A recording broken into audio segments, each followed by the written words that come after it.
Welcome to Covered in Pet Hair, a boozy show for pet lovers on Pet Life Radio. I'm your host, Isabel Alvarez-Arrada, and today I have the pleasure of having a drink and a chat with an app creator that helps dog lovers find the right dog for them.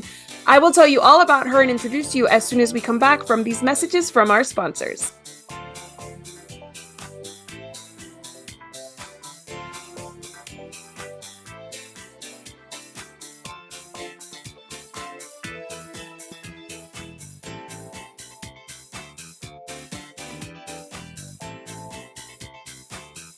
Welcome back to Covered in Pet Hair. I'm your host, Isabel Alvarez-Arrada, and today I have the pleasure of having a drink and a chat with a pet parent, an entrepreneur. She's an adventure seeker, a foodie, a coffee lover, and a tea drinker. She's a truth seeker that was born and raised in Connecticut. She's dog mom to an adorable 7-year-old Italian greyhound named Vanessa. She's founder of the Hands2Paws App that matches humans to the right purebred or rescue dog. Her name is Elizabeth Menegon. Welcome, Elizabeth. It's so good to have you on the show. Thank you. This is so exciting. Well, I want to get to know you and everything that makes you tick. But before we get into your story and the story of your app and how it helps dog lovers, I want to introduce our drinking game today. So anybody at home participating in our drinking game, anytime you hear this word, make sure you take a drink of whatever you're enjoying. But please be over 21 in the U.S. to partake. Never drink and drive, and always drink responsibly. So what are you having on this warm afternoon? A little vodka. A little vodka? Do you have a favorite vodka brand, or are you kind of... You know, it's really interesting. There is a vodka that it's very hard to get, and it's from the Hudson Valley, and it's made from apples. Ooh. And it really is, it hands down better than a potato vodka. It's really incredible. It's really delicious. So I try not to partake too much. Yes, of course, because if it goes down like water, forget it. Then you wake up the next day and then you think of all the people you drunk texted that you dated, like your ex-boyfriend, and you're like, oops, I think I did that, but I thought it was a dream. We've all done that. Yes, we have all done that. But yes, I encourage everybody to put the phone away before you start indulging. Well, I'm actually keeping it pretty simple today. I'm having a little bit of vodka myself with passion fruit juice. Ooh. So it's refreshing. It's kind of light, kind of refreshing, but it's still a little boozy. So cheers to you for being on the show. Because we're going to talk about choosing the right dog for our lifestyle, for our home, for our family, I want to introduce this game called Dog Factor. So this game is based on a list that I got from masterclass.com that outlines 6 factors to consider when choosing a dog. I want your opinion on why these factors matter. Are you ready to play? I am ready to play. All right, here we go. Size. Why is that important? Size matters. It does. It certainly does. Why does it matter to the dog-seeking family? It depends. It can depend on your lifestyle. Let's say you love to travel and you like to take your pet. You cannot take a pet on a plane that's over 20 pounds. So it either goes in the undercarriage or you leave it at home. Some people do a lot of summer camping trips where they like a bigger dog that keeps the kids company. It makes people feel safe. So size matters because with size can come grooming, drooling. Small can come with barking. So size is just a portion of it. There's a few other factors that go in, but size matters. I agree. Size matters. With 2 young children, I can tell you the size matters. Like, I know that all dogs bite, but my concern for a big dog versus a small dog and their bite obviously matters to me. So I always tell my kids, like, every dog bites, but I'm much more careful around my big dog, for example, than I am around maybe a smaller dog just because of the damage they can cause. But again, all dogs can bite. All right, next factor to consider is schedule. Why is considering a family's schedule important? If you're busy, leaving a dog at home all day is not a good idea. So if you're a really busy family and you have a dog that you take with you, if you're a soccer mom and you go to a game and you go to games on the weekend and you bring your Springer Spaniel or whatever dog you have, the busier you are, you want to consider, is this a dog that's going to enjoy all of these events? Because leaving a dog at home all day is just not fair. Creating a dog all day is just not fair. Agreed, 100%. All right, next factor is activity level, the family's activity level. Why does that matter? Well, I can tell you my activity level, which is close to none. So I have a dog that loves to sit on my lap. She could care less if it's raining, if it's sunny out. She's happy staying and really doing nothing. She's very sedentary. So if you're an active family and you do things together, you go hiking, you want to bring an animal that's going to be able to keep up, not an animal like mine who would rather be carried around in a backpack. Right, absolutely. How about breed? Why does breed matter? And you know this better than most. Breed, let's just get down to it. Breed is everything. You do a disservice to an animal that is not conducive to your lifestyle, your expectations, your needs, and it's not a good match. And when not a good match comes, issues then come with that. You've got kids that are disappointed, you have behavioral issues with pets. So the breed, and that's why the app was created, the type of breed, there's over 220 breeds that are recognized. And the American Kennel Club does the recognition of these animals. So out of 220 breeds, there are some amazing breeds that people just don't know about because they're stuck in the designer dog, doodle, anything, and that's just not the case. There are wonderful animals that are out there that are a wonderful fit, as opposed to an overbred puppy mill dog. Yes, I just released an episode about puppy mills and the dangers of puppy mills. So if you're not familiar, please, I will link it right here so you can check out that episode too. But please go check that out because Joanna Kloster is the guest that I interviewed, and she and I discussed the really sad parts and the liability that these puppies can become down the line for the family that buys them without knowing what they're getting.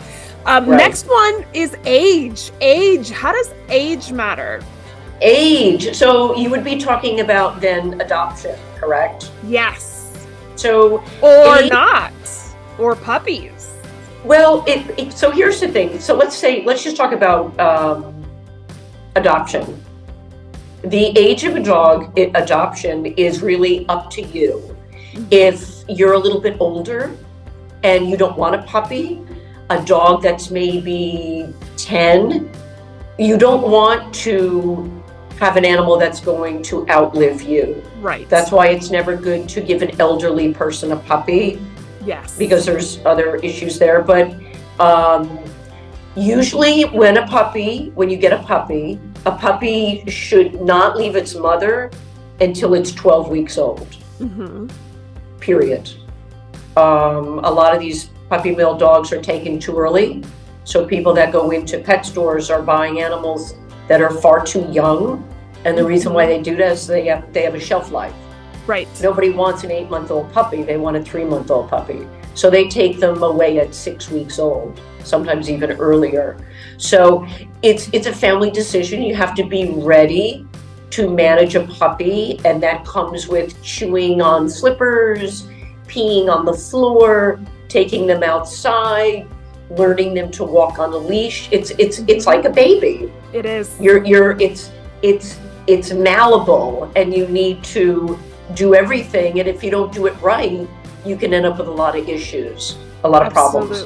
Absolutely. And I actually think it's sometimes harder than a baby because babies you can bring with you. Puppies you Yeah. can't always bring with you, so you're like forced to be in two places at once at times with a puppy. I am not a puppy person. I think they're adorable and wonderful, and I love to see them on social media, but I in this home probably will never have a puppy.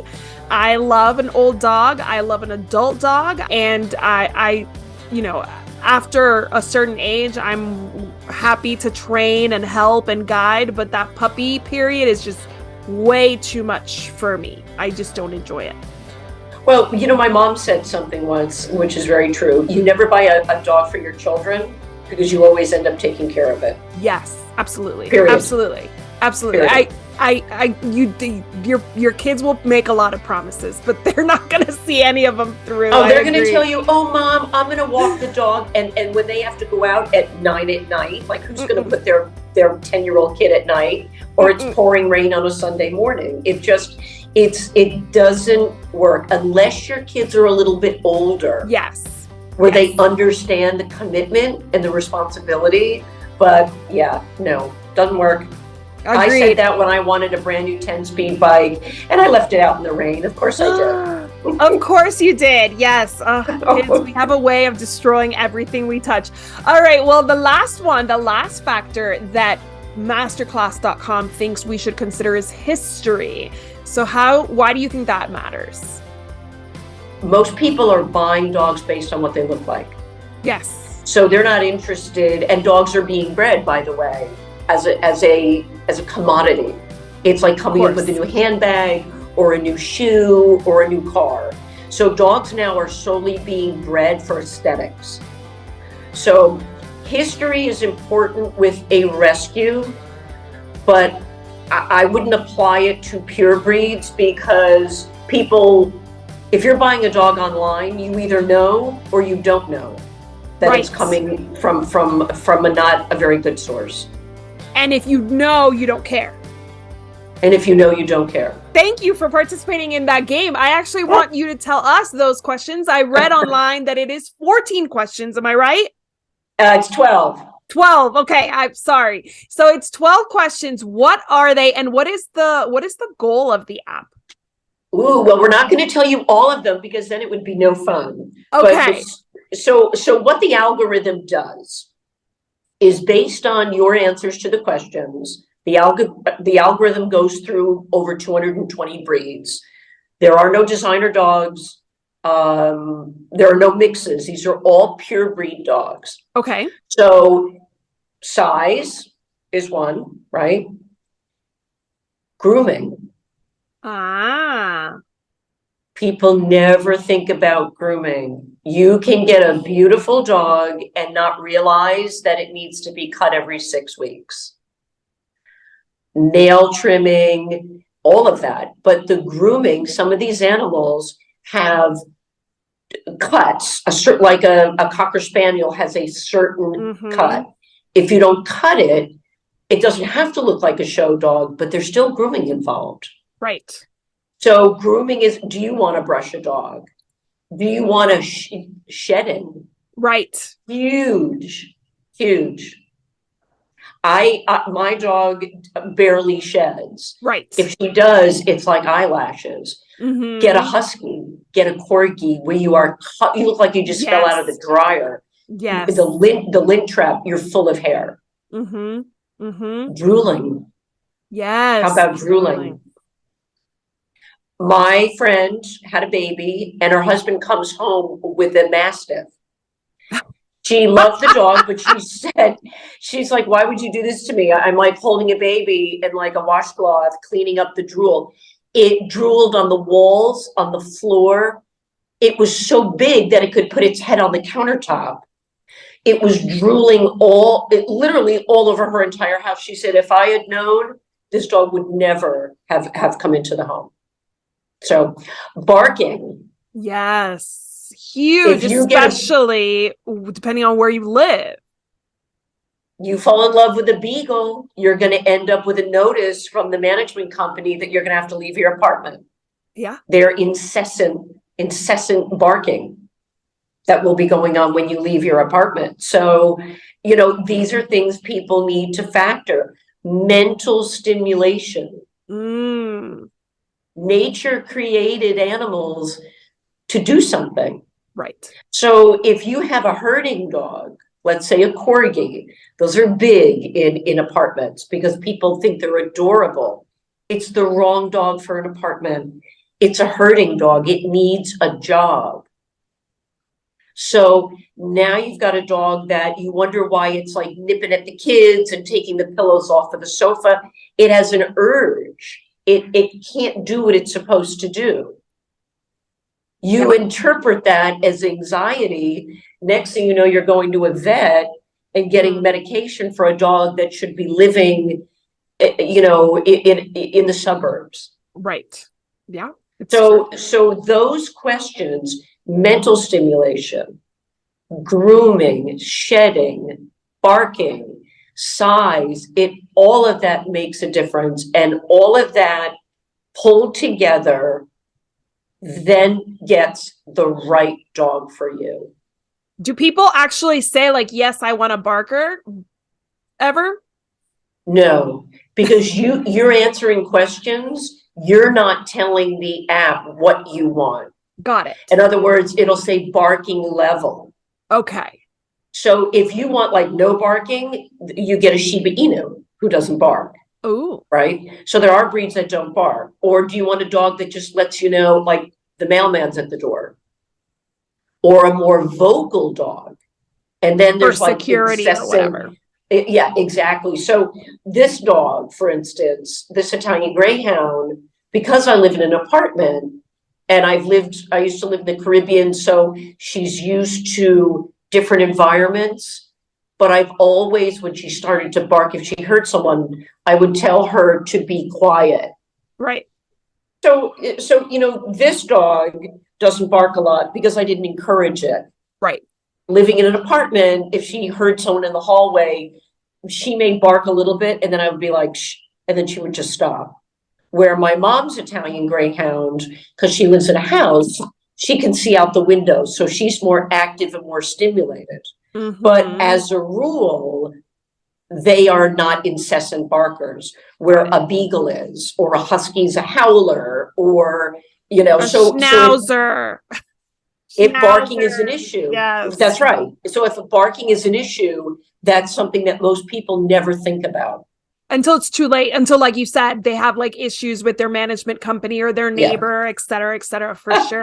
So tell me about this app. What inspired you to create it, and what is so important to you about what you do with it? Sure. So I think it was a couple of things that sort of came together that sort of took me on this journey.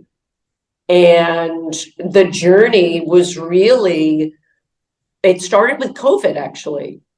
Going through COVID in New York City and being quarantined alone with my dog was, you get inside your head.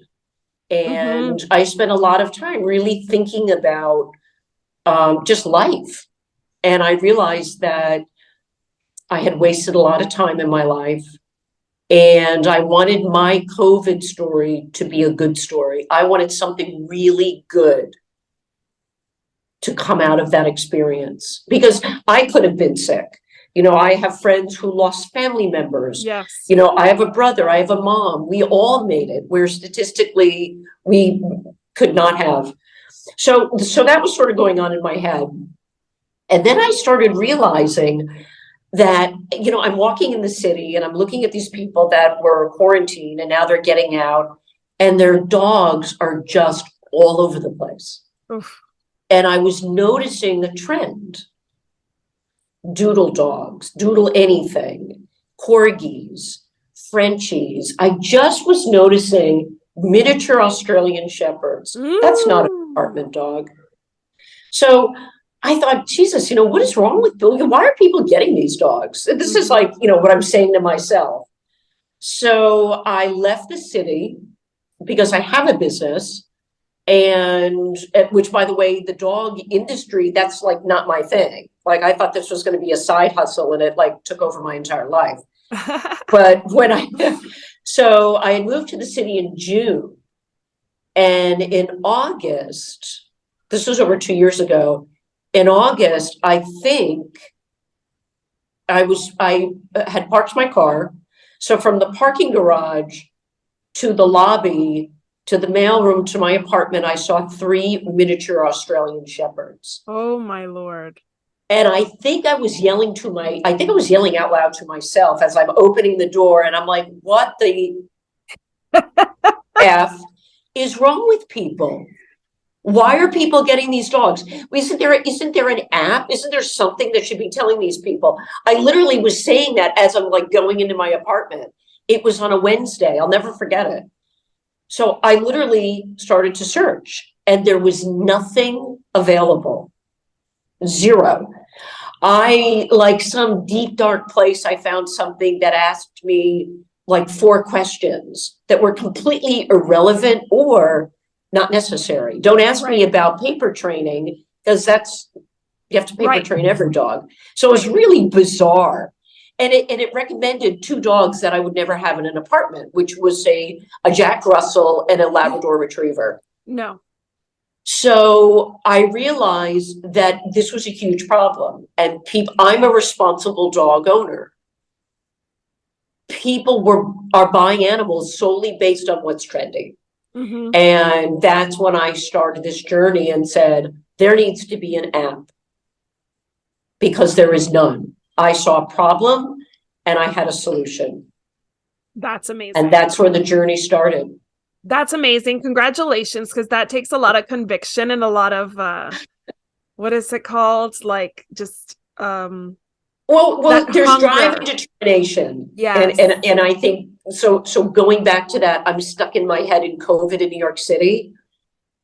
I don't have children.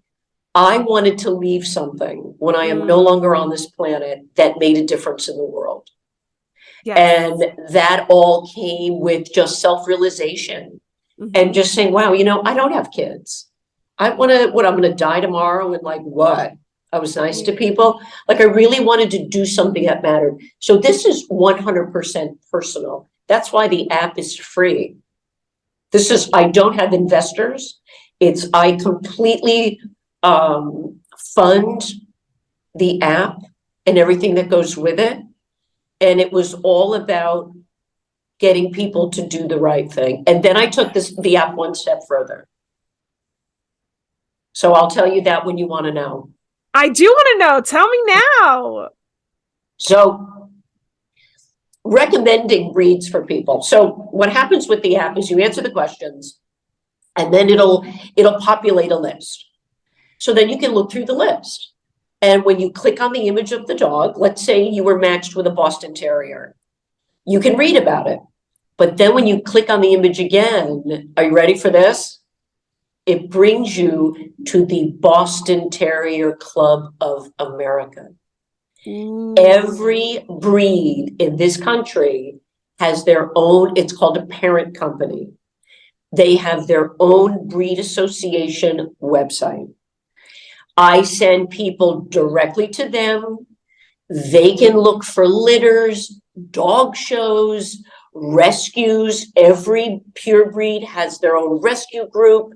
You can even adopt a retired show dog that is 6 or 7 years old. It didn't make sense for me to create an app that recommended a dog that you can now go buy in a pet store. It was foolish. I wanted to say, here's a breed, and this is where you need to go to get it. So that is what makes this incredibly unique. And I have to tell you, there was no app, and I am female. I'm just putting a shout out there to women over 50. We are not all about leaky bladders and sweats and headaches, right? You know what I mean? Yes. You don't need to put us out to pasture because we have, there's no use for us. You'd be surprised at what we can do. And I am very proud. I completely applaud the fact that you had this vision and that you're doing the right thing, not only providing the information, but the resources. So pet parents who are getting the wrong pets, you have no excuse. There's literally no excuse for making that huge mistake that we all made at some point in the 80s because we didn't know any better. Like, there is no excuse now. People have the resources, they have the app, they have the contacts, they have the list, and now it's time to do better. So thank you for giving pet parents the opportunity to do the right thing and to do better. To do better and do the right thing. I bought a dog at a pet store 25 years ago. I didn't know. I didn't really understand. The poor thing, she was absolutely adorable. She came from a puppy mill and she was full of skin allergies and issues. And the vet said it was all breeding and she was from a puppy mill. So, you know, I've walked in those shoes, but I also have a dog that came from a breeder who breeds show dogs, but she was too small. She was born with what's called a DQ, a disqualifier. She didn't meet the breed standard. That's also something people don't realize.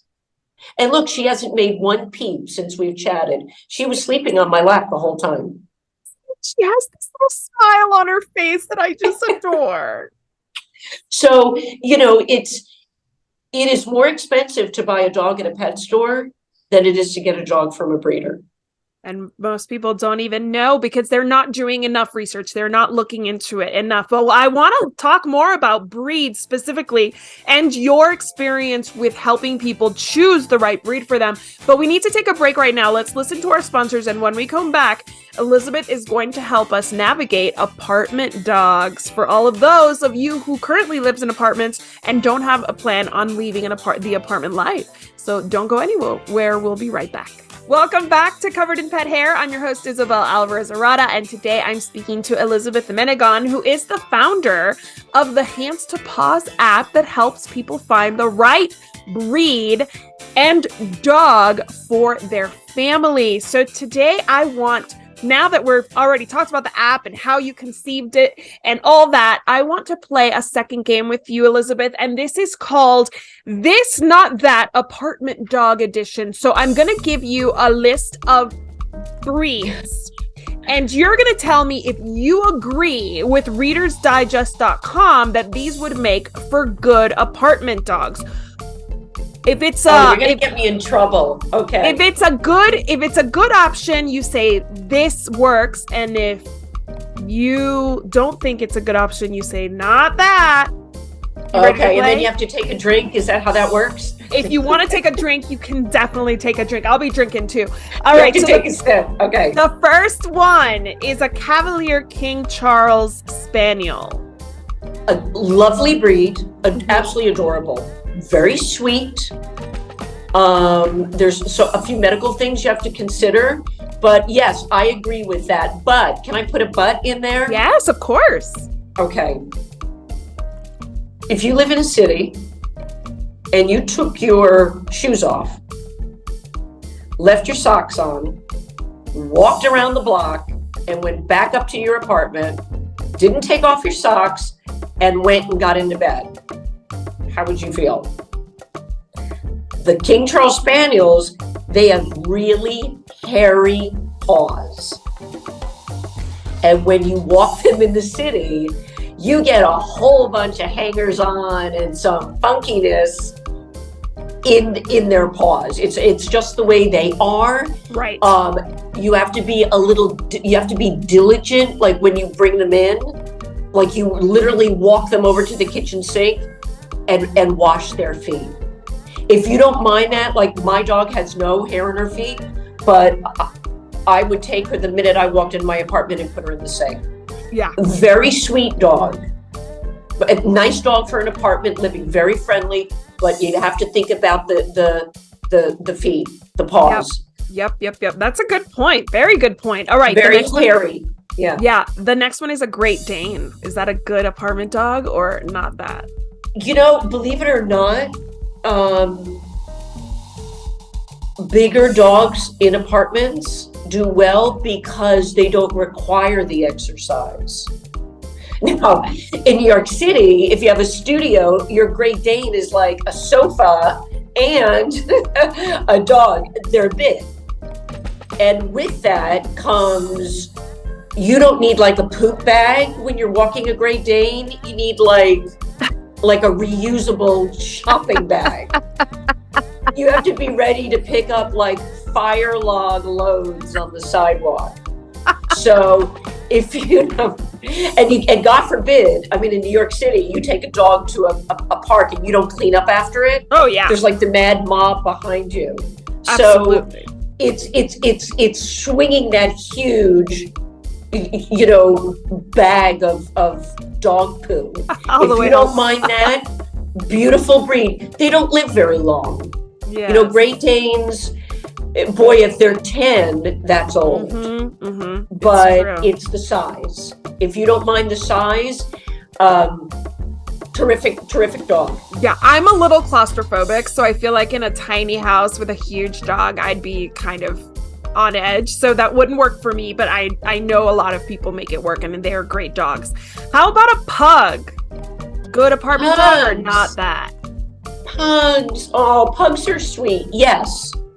Nice apartment dog. Again, it's interesting. There's medical issues with pugs. They're brachiocephalic, so they're flat-faced. Actually, the same with the King Charles Spaniel. They have an issue too with breathing. So these are not dogs you want to take out on a hot summer day in New York City. But as far as size, like tote, put them in a bag, bring them. It's also a nice low maintenance. There's no grooming involved. Yes. They're a great breed, but they have a lot of breathing issues. Especially because of the breeding, right? That they're If you say French bull, I'm going to have a heart attack. So. No, I was going to say Boston Terrier. This or Boston not? They can be a little, you know, they're feisty. They can be feisty little dogs. It's all how you, I think it's when you socialize a dog a lot and get them used to people and noises. But a Boston Terrier is a nice dog. Yeah, I would agree with that. Easy to groom. You don't have the furry feet. Again, you can have breathing issues. They can also have eye issues because the sockets, even with the pug, they have a shallower eye socket. I don't know the technical term, but if you've ever noticed, you've seen pugs that have one eye. Yeah. They can have eye issues, or an eye can pop out. Yes. So, but yeah, I would agree with that. Okay. How about a Havanese? That's a longer haired dog. So there is some grooming and brushing. Again, you got the furry, you know, let me wear my socks around the block. So you've got that dirty, right? You've got the dirty, you have the dirty feet. So you've got to deal with all of that hair. Yeah. But it's a nice dog. I probably wouldn't have thought of that breed, but it's a nice dog. It's a little bit bigger, so it's manageable. Don't forget, when you live in a city, most people, well, now it's a little different, but you hop in an Uber, you hop on the subway, you hop in a taxi. You want something that you can transport. You want to go shopping. They're easier to. That's why you see a number of smaller dogs suggested. Yes, it makes sense. Dachshunds. Cute dog. A dachshund's a very sweet dog. They can have skin issues. They're not for everyone, but size-wise, low maintenance as far as grooming. It's just personality may be difficult. Okay. But yeah, another great dog, size-wise. Last one, talking about difficult personalities, a Chihuahua. Would that make a good apartment dog? Oh my goodness. Well, if you actually get the right Chihuahua, first of all, the Chihuahua you actually see is nothing like what a pure breed Chihuahua looks like. You'd be absolutely shocked because they don't look anything like that. But yes, Chihuahuas are sweet. They can be territorial. They can pick one person. A poodle's like that, but they're very sweet. And that's strictly size. You're speaking size-wise. Okay, but they're a sweet dog. Perfect. Great job. Okay. So even the idea of going from 0 pets to 1 pet or 1 pet to 2 pets requires a lot of thinking, consideration, a lot of time looking for the right pet, not just impulse buying or rescuing a pet. Does the app ever say, no, there is no dog for you? It's not the right time. No, actually, it doesn't say, by the way, do you really want a dog and do you have the money, or are you just being impulsive? Did you have 3 glasses of wine and decide to buy a dog? Which I only do on Sephora. You know, you have a drink and then you go shopping and then you go, why did I buy these tweezers? Yes. We spend more time in this country researching restaurants and where to go on vacation than buying a dog. Mm-hmm. Mm-hmm. And a dog is a 15-year commitment.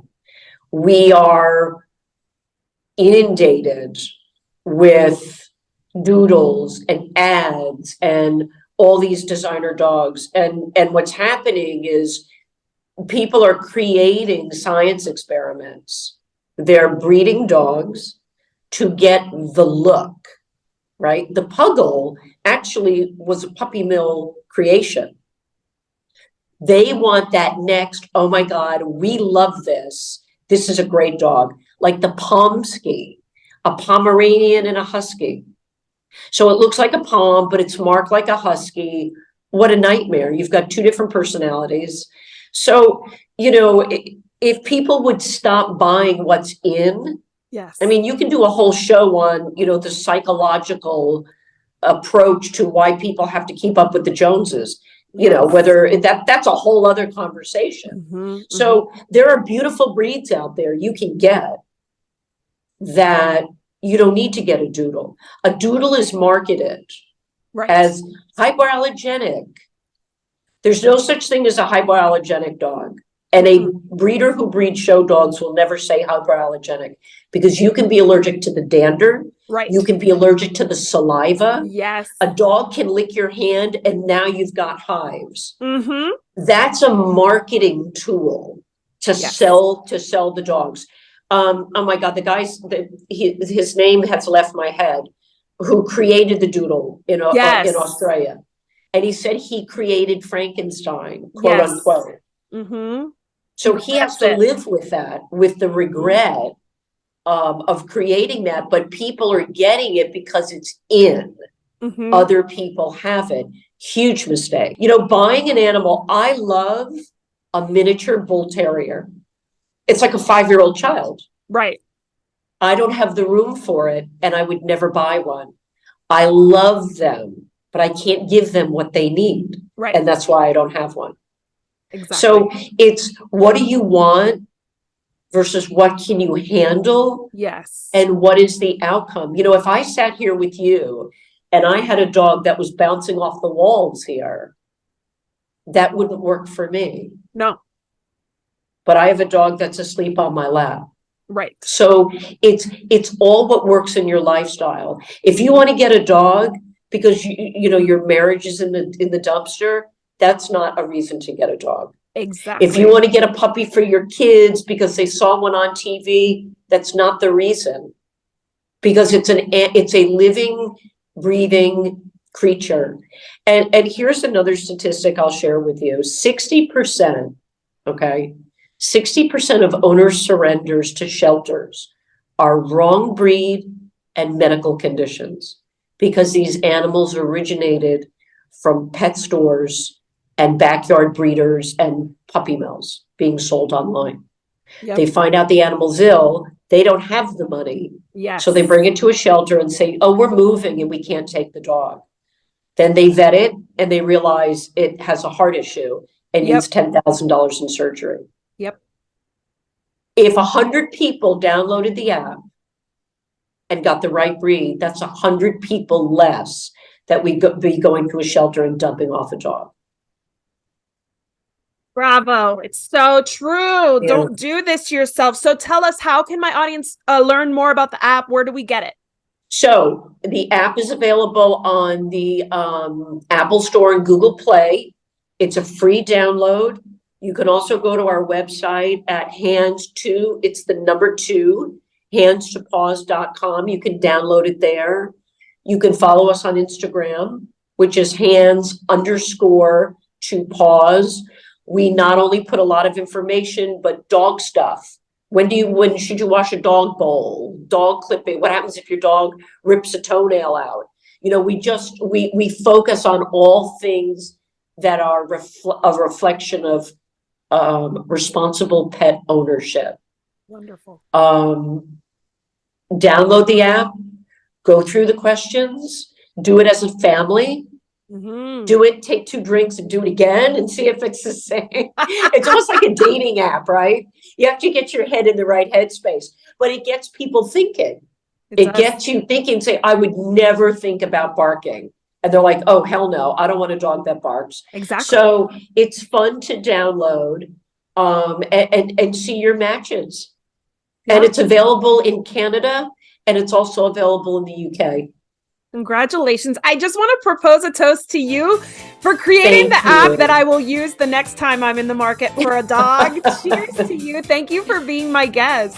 Thank you. Thank you so much. And thank you for, letting me be a part of your platform. I also want to propose a toast to my executive producer, Mark Winter. Thank you, Mark, for these awesome opportunities to chat with awesome people.